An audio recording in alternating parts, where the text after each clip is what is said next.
Hi, welcome to JJ's Productions. Now, I'm doing something a little bit different in this video, and it's in relation to GAC still, but I did have a question from a viewer recently. It's actually a former guildmate, and it was about GAC and how you start up or how you approach it from when you hit level 85. Now, I did find it quite an interesting question. Simply put, it all depends what you've got in your roster. So I'm going to try and break down how I've approached it in the past and what I do as I move forward. So I'm looking at my previous opponent here, Always Too Fresh. Not necessarily what they've put, but what I put. Now, Phoenix. I think they're an interesting conundrum for a new player in the game mode because they're very much a balanced squad. You can use them on offense or defense. And the question is, have you got something that can hold the fort in their place to begin with? So, for instance, when I first started doing GAC, I'll try and put a clip over my face right now, I wouldn't put them on defense. Even though they are a good defense squad at that level, I wouldn't place them there for the simple reason that you need them for offense. So, when I first broke into GAC, I believe I was using Bastila and Phoenix as my offense teams, and then I scrape together what else I had left to use on offense. So it was very much a hope that if I could break down the front two walls that were potentially strong, then I'd have weak units to take out what was ever left at the back. You have to remember that if you're starting GAC at level 85, your GP isn't going to be that high. So it's wrong to think, oh yeah, I need to save my best teams for defense, because if you do that, you're probably going to come up against a strong defense and then it could cost you points. Not to mention if it's the other way around.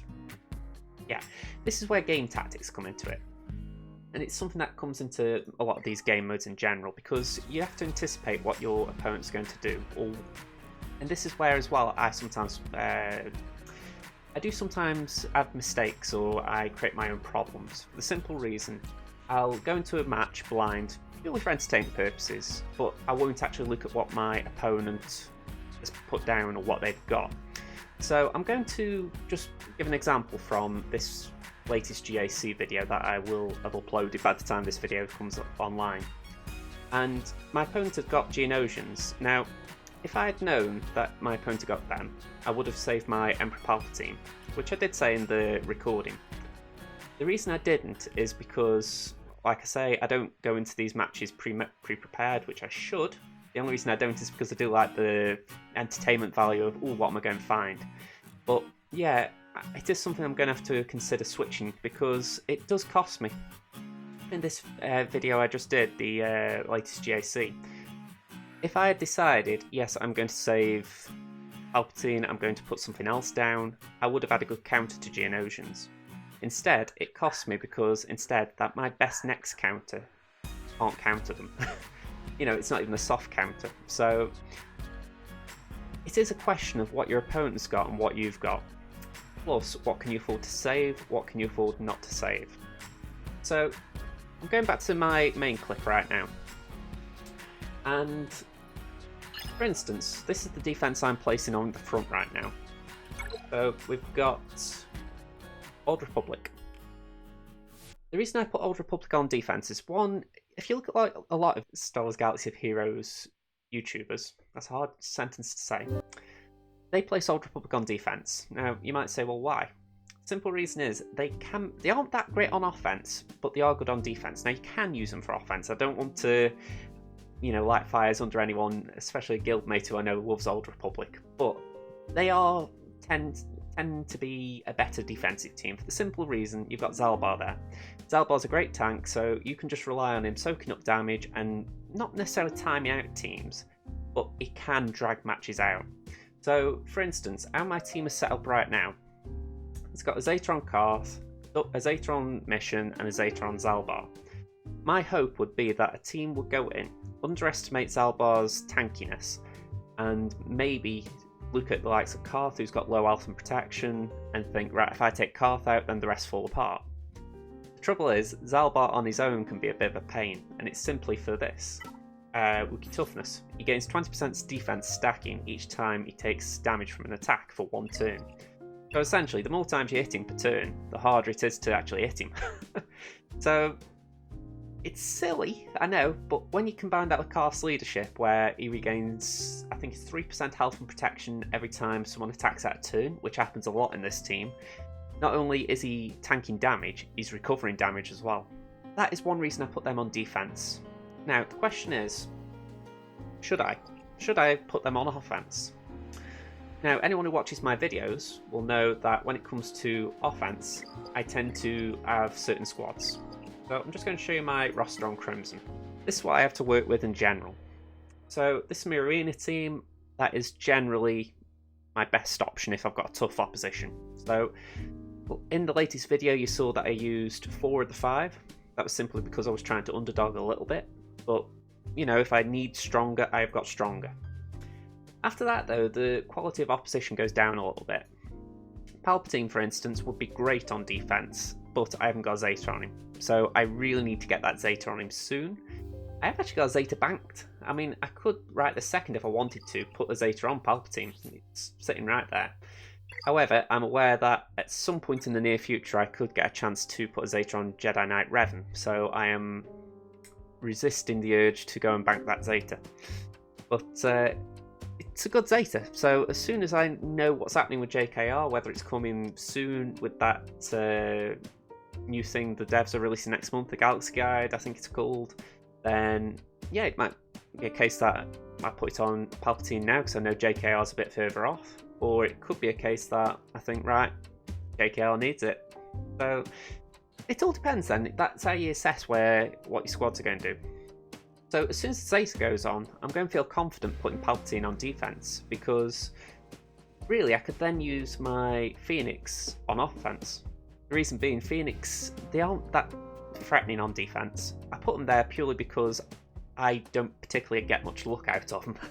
If you remember watching older videos where I did say, Phoenix let me down, it's because of that. They aren't reliable on defense or offense, but at least on offense I've got control of them. Whereas on defense I just have to hope and pray that my opponent doesn't have an easy fight against them. Which, as I've shown, can happen. It's all about judging what you've got. And the way I see it is, that GAC spot where I've discussed Old Republic, the other option there really would be Imperial Troopers, in the sense that there's a bit of similarities in power, about 2k difference between them. The difference is, Imperial Troopers, they're just better on offense. They are a classic offense team. They can take down a lot of squads that are bigger power than them. As long as you can get rid of one of the toons straight away, they're great, because you get turn meter, you get protection recovered, and yeah, it's just a great offensive team. I don't know how else to reiterate that, because if you watch my videos, I constantly go back to my videos because it's my channel, but a lot of the time I will use them, and I'll think, go on, they might take this squad out. Sometimes they don't. I think the last GAC I tried it against a Bastila squad. It was a big gamble, but I thought maybe I could get under the protection fast enough. And yeah, sometimes it fails. You just have to live and learn with it. But other times it works, and I feel quite pleased about it because I think it was a risk worth taking. 62k power, it's a little deceiving because, yes, they are underpowered in some ways. I mean, Veer's 6-star, range is 5, snow's 6, but there is room for them to improve. I mean, Veers, I am farming him right now. He's 32 out of 100, and he's on gear 9. I would like to get him to gear 12 passively soon enough. Stark is gear 8, but he's already 7 stars, and I'd like to think he's fairly fast. Let me just have a look at his stats. 238. I think that's reasonable. I mean, I have not been playing this account for years. I've been playing it from March. So 238 speed I think is quite nice for Stark. Then range, I like him to come out pretty fast as well, so even though he's 5-star, I think 170 speed is good. I would like to improve him as well, because I imagine one of these gear pieces I haven't been able to attach. Let's just check. Okay, so I'll take that back. I thought one of those might improve his speed a little bit, but hopefully there is something like a mod that will increase his speed a little bit, because I like him to get protection up and give retribution fast. So again, that's something I've got to work on. And then Snow, he's just someone I've got to work on. I'm not even bothering about Stormtrooper. I've got him to 7 stars, but it's a bit more angrily. You know, I needed to get him there. I mean, I could do the Omega in these two as well, but I've got to save Omegas as well. But with Snow, I just put him in there because he's great with AoE. You know, if you play Night Sisters, you can just wipe the team out. For me, this is just a perfect offense squad, and that's what you need. You need to be able to work out what is great on offense, what is great on defense, and what can move between.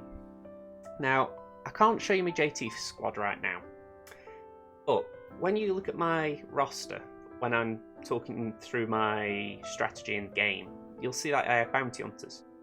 3 of them are gear 12, 1 of them's gear 11, 1 of them's gear 10.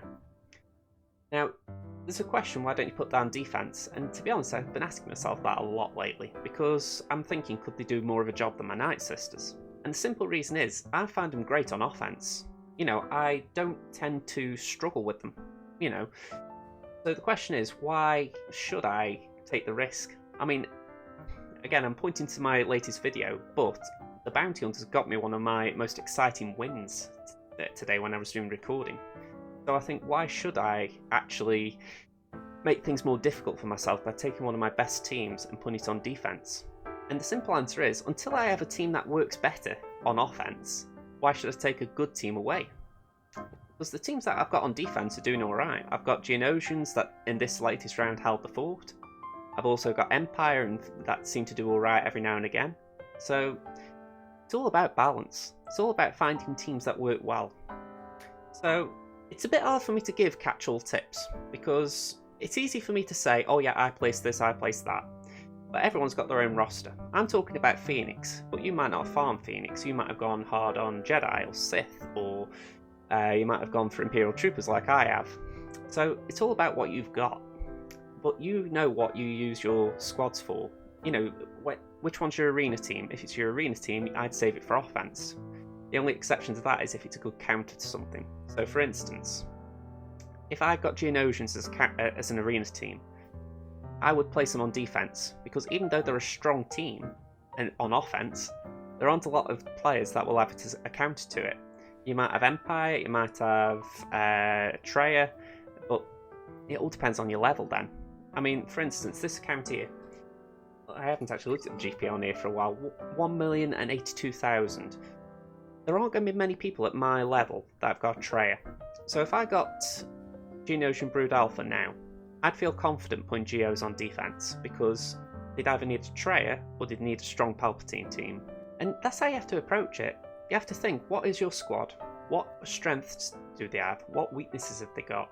Who can take your squad out? What can't you take out? And approach it that way. I hope this is some help. I mean, again, I'm talking mainly for beginners, because this is a lot of game theory, but it's also the idea of, don't forget, if you're starting out, chances are your opponent isn't going to have full squads. I'm talking about big squads here, but like in this latest matchup, let me go back to Grand Arena. As you can see in this latest matchup, I did get a full clear, but I lost. I'm not going to lie, it was horrible. But it was a good victory from Diablo Snake, as far as he put down a team that was mismatch, but it got what it needed. It prevented me from getting 60 banners. And that is sometimes all you need. You need a clever squad. So for instance, Clone Wars Chewbacca. He's a fairly useless toon unless you've got Padme. What you can do is put Clone Wars Chewbacca on defense and have him be the leader. Put him under someone like Kylo, and that way the leadership will grant extra defense, essentially, to a tanky toon. And if you just combine that with maybe healers, you've got a really mishmash team, but it's one that, unless they take something good in, or relatively good, then they're going to struggle against. It's all about managing your own resources, manage your own squad. Again, I can repeat myself a few times, but it's all about working with what you've got.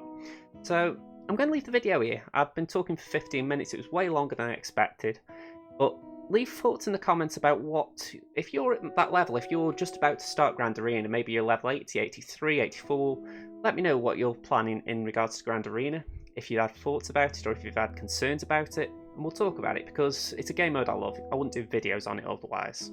And yeah, just let me know what you're thinking. Otherwise, if you're a veteran Grand Arena player, hang around in the comments as well. Let me know what you do on strategy, because I'm talking beginner and strategy here. What do you do on endgame? You know, a lot more squads, you've got to do a lot more thinking. So again, I'm curious what you think there. But yeah, that's wrapping it up. So, same thing as always, really. What we're going to do, we're going to say hit the like button, subscribe to the channel, and if you've got any other ideas for topics for videos, let me know in the comments. I'm going to try and rattle through as many of them as I can, but I do have limited resources. I can't go making videos on different strategies for different teams because I haven't got all the teams. So just let me know what you think I can do. Okay, thanks for watching, folks. See you next time. Bye for now.